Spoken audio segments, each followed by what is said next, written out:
লেখিকা সানাদের অবচেতনে। অফিস থেকে ফিরে ঘুমিয়ে পড়েছিল তমাল। আজ মান্থ এন্ড। এ মাসে টার্গেট মিট করার জন্য গত দুদিন বেশ পরিশ্রম করতে হয়েছে। ঠিকমতো ঘুম হয়নি। আজ টার্গেট ফুলফিল করে বাড়ি এসেই ঘুমিয়ে পড়েছিল। তাই ফোন বাজছে। কোনো রকমে হাতড়ে হাতড়ে ফোনটা ধরল তমাল। হ্যালো, কে? আমি গো, আমি। আমায় চিনতে পারছো না? পুরুষ কণ্ঠ, কিন্তু কথা বলার ধরনটা মেয়েলি। এ আবার কে? বেশ বিরক্ত হলো তমাল। আমিটাকে? আমি আনন্দ কুমার শীল। ঠিক চিনলাম না। ও মা, এ কি কথা গো? আমায় চেনো না তুমি? তবে তাই সই, খুনটা কিন্তু হয়ে গেছে। এক ঝটকায় ঝিমুনি কেটে গেল তমালের।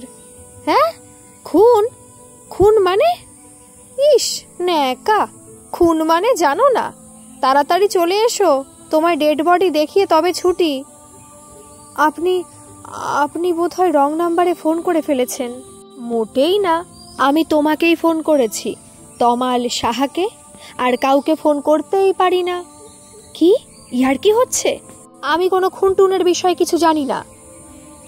মোলোজা, তুমি ছাড়ার কে জানবে গা? ইয়ার কি হচ্ছে? আমি পুলিশে ফোন করব কিন্তু। করো না করো, আগে আমি তোমার ডেড বডি দেখাই, তারপর করো। অ্যাড্রেসটা নোট করো, কাল অফিস ফেরত এসে দেখে যেও, তারপর তোমার যা খুশি করো। আমি দেখব কেন? তোমারই তো দেখবার কথা গো। এই শোন না, জলের ট্যাঙ্কে রাখা আছে, তবে তোমার চিন্তা নেই। ট্যাঙ্কে জল নেই।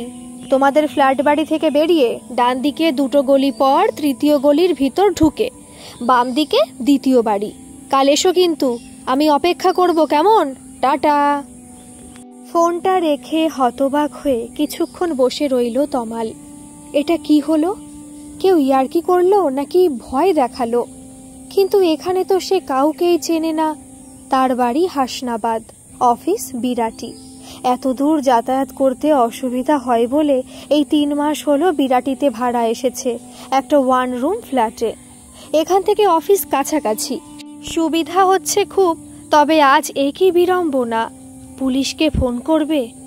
না, থাক বাবা, কোনো ঝামেলায় জড়িয়ে লাভ নেই। উড়ো ফোন ছাড়া আর কি? তখন নাম্বারটা খেয়াল করেনি তমাল। কথাটা মনে হতেই ফোনটা তুলে নাম্বারটা দেখল। Landline number. আজকের দিনে কটা বাড়িতে ল্যান্ডলাইন আছে? কাজের চাপে পরদিন উড়ো ফোনের কথাটা মাথা থেকে বেরিয়ে গেছিল তমালের। 8টা নাগাদ অফিস থেকে বেরিয়ে বাসে উঠে পড়ল সে। অফিস থেকে 2টো স্টপেজ পর তার বাড়ি। একটা স্টপেজ গিয়ে বাস দাঁড়িয়ে গেল। এ তো মহা মুশকিল। বাসে কিছু সমস্যা হয়েছে ঠিকই, ওদিকে তমালের খিদেও পেয়েছে জোর। বিরক্ত হয়ে বাস থেকে নেমে পড়ল তমাল। সামনেই চপের দোকান। গরম গরম চপ সিঙাড়া কিনে হাঁটতে লাগলো সে। যদিও এই মোটা শরীরে হাঁটতে একটু অসুবিধাই হয়, তবুও বেশি দূর তো নয়। আর চপ আছে, সিঙাড়া আছে, বাকি পথটা হেঁটে মেরে দেওয়া যাবে। কিছু দূর হাঁটার পর নিজের ছেড়ে আসা বাসটাকে হুশ করে পাশ দিয়ে চলে যেতে দেখল সে। যাক বাবা, বাস ঠিকও হয়ে গেল। যাকগে যাক, কি আর করা যাবে। সিঙাড়া খাচ্ছ? ঠিক ঘাড়ের পেছন থেকে আসা কণ্ঠস্বরে বুকটা ধড়াস করে উঠল তমালের। এ তো কাল রাতের সেই কণ্ঠ। কে? আরে আমি, আনন্দ কুমার শীল। লোকটা তমালের সামনে এসে দাঁড়ালো। রোগা ডিগডিগে চেহারা, মাঝখানে সিথে করা, বড় বড় চুল ঘাড় ছুঁয়েছে। পরনে মালকোচা করা ধুতি আর আদ্দির পাঞ্জাবি, গোলাপি সোয়েটার, হলুদ মাফলার। একবার মনে হলো লোকটার মুখটা একটু চেনা। তারপর মনে হলো একে সে চিনবে কি করে? এ তো পুরো যাত্রা দলের সং। এ করবে খুন? হাসি পেল তমালের। কি চাই আপনার? কেন বিরক্ত করছেন? ও মা, এ আবার কি কথা গো? এক্ষুনি তুলে আছাড় মারলে তো আর শখের প্রাণটা থাকবে না। যাও, পথ ছাড়ো। আমি যে জন্ম ধরে তোমার পথ চেয়ে আছি গো। এ বেটা বলে কি? পাগল নাকি? নাকি ওই সব? দেখুন, আমি কিন্তু সেরকম নই। আমার গার্লফ্রেন্ড আছে। জানি তো, মিঠু, খুব মিষ্টি। আপনি কি করে জানলেন? আপনি কে বলুন তো? আমি তো জানবো গো। ও, আপনি চানটা কি? তোমায় নিয়ে যেতে? যদি না যাই? ওগো, তোমার পায়ে পড়ি গো, একটিবার চলো, না হলে যে আমার শান্তি নেই, তোমারও না। এই বেটা বদ্ধ পাগল না হয়ে যায় না, কিন্তু তাহলে এত কিছু জানে কি করে তার সম্পর্কে? কিছু একটা রহস্য আছে যেটা টানছে তমালকে। লোকটা সামনের দিকে একটু এগিয়ে গিয়ে বলল, এসো না গো, এসো, কোনো ভয় নেই, এসো, এই তো গলি। এই এসো কথাটার মধ্যে কিছু ছিল। কেমন ঘোর লাগলো তমালের। সে অনুসরণ করলো লোকটাকে। একটু এগিয়ে বাদিকের দ্বিতীয় বাড়ির সামনে দাঁড়ালো আনন্দকুমার। এই যে এই বাড়ি। তালা খুলে ভেতরে ঢুকে আবার ডাকলো, এসো। কই গো, এসো। ভেতরে ঢুকলো তমাল। ঝকঝকে পরিপাটি একতলা বাড়ি, দোতলায় ছাদ, সুন্দর ডিজাইন করা সোফা, গোল টেবিলে সজ্জিত বসবার ঘরের পাশ দিয়ে ছাদে ওঠার সিঁড়ি। সেই সিঁড়িতে উঠে আবারও ডাকলো আনন্দকুমার, এইদিকে গো, এসো, উঠে এসো। বসবার ঘরে টিমটিমে বাল্বের আলোর সামান্য আভা পড়েছে সিঁড়িতে। সে নিভু নিভু আলোয় আনন্দকুমারকে অনুসরণ করল তমাল। সে যেন যন্ত্র এখন, তার নিজের কোনো ইচ্ছা শক্তি নেই।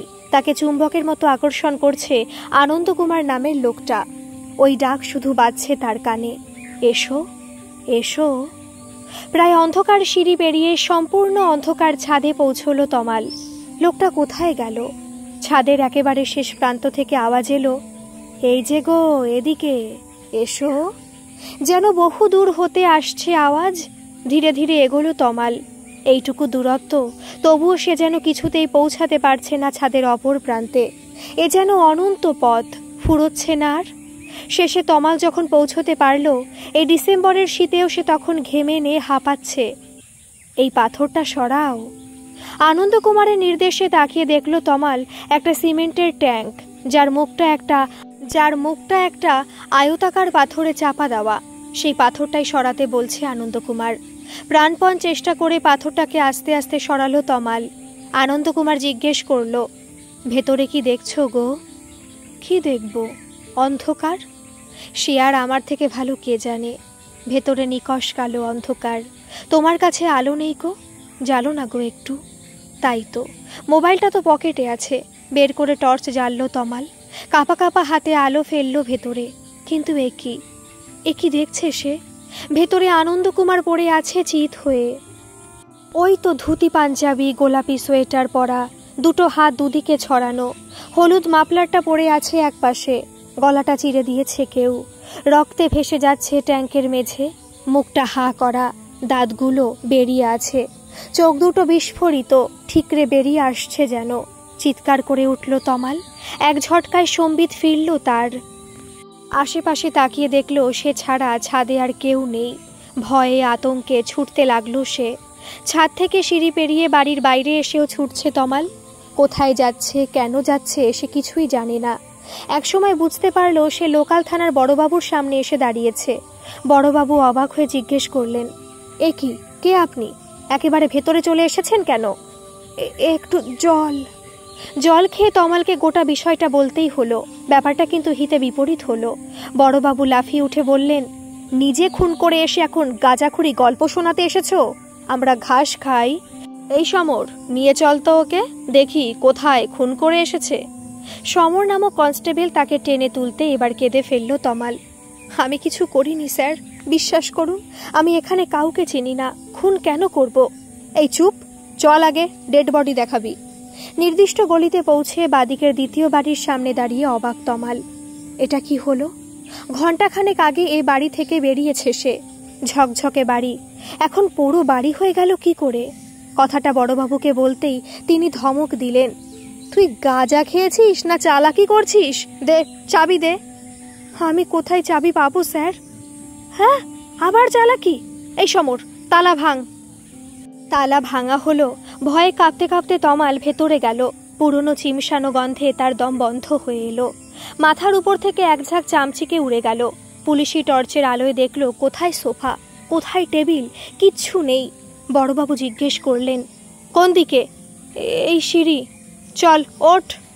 তমাল নিজের চোখকে বিশ্বাস করতে পারছিল না। লগবগে সিঁড়ি দিয়ে কোনো রকমে ছাদে পৌঁছে ট্যাঙ্কটা দেখালো সে। ওই যে ওই পাথর। সমর পাথর সরিয়ে ভেতরে টর্চের আলো ফেলতেই কেঁপে উঠল তমাল। বড়বাবু জিজ্ঞেস করলেন, কি দেখছো সমর? একটা কঙ্কাল। কঙ্কাল? সে কি? হতবাক হয়ে বসে পড়ল তমাল। বড়বাবু কঙ্কালটা ভালো করে দেখে বললেন, এর বয়স তো প্রায় 50 মনে হচ্ছে। আশ্চর্য!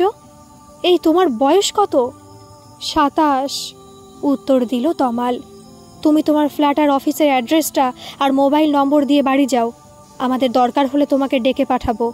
আর বাবা, এত গাঁজা খেও না, বুঝলে? প্রায় 10 দিন পর থানা থেকে তলব আসতে অফিস ছুটি নিয়ে থানায় এলো তমাল। বড়বাবু তাকে বসতে বলে বললেন, আপনাকে আর কি বলবো, আমার তো এসবে বিশ্বাস ছিল না, কিন্তু সব দেখে শুনে একেবারে তাজ্জব হয়ে গেছি মশাই। তুমি থেকে এই আপনিতে প্রমোশন বেশ উপভোগ করলো তমাল। জিজ্ঞেস করলো, কি হয়েছে স্যার বলবেন? আমি ওখানকার আশেপাশের লোকজন এবং বিভিন্ন সোর্স থেকে খবর নিয়ে জেনেছি ওটা হলো শীল বাড়ি। ওই বাড়ির 3 ছেলের মধ্যে মেজো ছেলে হলো আনন্দকুমার শীল। সে ছিল একটু মেয়েলি স্বভাবের। ওই শখের নাটক, থিয়েটার করে বেড়াতো। 42 বছর আগে সে নিরুদ্দেশ হয়ে যায়। তারপরই তার 2 ভাই কোনো কারণবশত ওই বাড়ি ছেড়ে দেয়। তো আমি ওই ভাইদের ঠিকানা জোগাড় করে তাদের খবরটা দিতে যেতেই এক কাণ্ড। চলত শক্তিহীন বড় ভাই কেঁদে কেটে স্বীকার করে নেয় সে আর ছোট ভাই মিলে আনন্দকুমারকে খুন করেছে সম্পত্তির লোভে। গত 3 মাস ধরে আনন্দকুমার নাকি তাকে দেখা দিচ্ছে, আবার ভয়ও দেখাচ্ছে যে স্বীকার না করলে ওনার সন্তানের ক্ষতি হবে। বুঝুন একবার। কিন্তু এ ঘটনার সাথে আমার তো কোনো সম্পর্ক নেই। তবে আনন্দকুমার আমায় কেন দেখা দিল? সম্পর্ক আছে, গভীর সম্পর্ক, বলল কনস্টেবল সমর। কি সম্পর্ক? সেদিন ওই বড় ভাইয়ের বাড়ি গিয়ে আনন্দকুমার এর ছবি দেখে আমি তো অবাক। এই দেখুন, আপনাকে দেখাচ্ছি। আমার ল্যাপটপে দেখুন, এটা কার ছবি? আনন্দকুমারের। দেখুন, ওকে আমি 3 গুণ মোটা করে দিলাম। এবার চুলের স্টাইল চেঞ্জ করে এই গোঁফ, সামান্য দাড়ি। এইবার বলুন, এটা কে? আমি। কিন্তু আমি এসবে বিশ্বাস করি, পড়াশোনা করি। আপনি গত জীবনে আনন্দকুমার। আমি কি ভূত? আগে না, আমি একটু বুঝিয়ে বলার চেষ্টা করছি। মৃত্যু হলে মানুষের শরীর শেষ হয়, আত্মা নয়। আত্মা অবিনশ্বর, আত্মা সর্বজ্ঞ। সে সব জানে। আমাদের গত জন্মের স্মৃতি সঞ্চিত থাকে আমাদের অবচেতন মনে। আপনার আত্মা গত জীবনে বিচার পায়নি বলে অতৃপ্ত ছিল। এ জন্মে আপনি যখন চাকরি করতে এখানে এলেন, আপনার অবচেতন মন তার পুরনো স্মৃতি জাগিয়ে তুলে আনন্দকুমারকে সৃষ্ট করল। আত্মার ক্ষমতা অসীম তমালবাবু, এবার টের পেলেন তো? গল্পটি যদি ভালো লাগে তাহলে প্লিজ একটা সাবস্ক্রাইব করে আমার পাশে থাকবেন, আর কেমন লাগলো একটা কমেন্ট করে জানাবেন। ধন্যবাদ।